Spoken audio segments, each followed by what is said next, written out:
তৃণমূলের উদ্যোগে আয়োজিত ইফতার সভায় বৈষম্যের অভিযোগ উঠল দলের অন্দরেই। শনিবার নদিয়ার চাপড়ায় ওই ইফতারের ব্যবস্থাপনা নিয়ে ক্ষোভ ছড়ায়। জেলা তৃণমূলের মুখপাত্র দেবাশিস রায় বলেন, স্থানীয় নেতৃত্বের সঙ্গে কথা বলে দেখা হবে ঠিক কী ঘটেছে।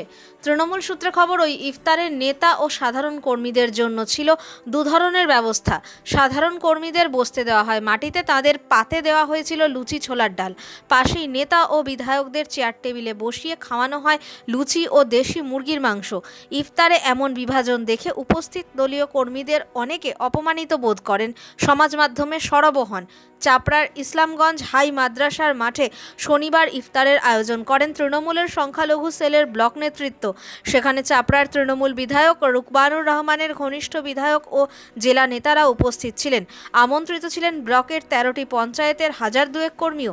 ইফতারে উপস্থিত কর্মীদের একটা বড় অংশের দাবি, মাটিতে ত্রিপল পেতে এক সারিতে একটা পঞ্চায়েতের কর্মীদের বসানোর ব্যবস্থা ছিল।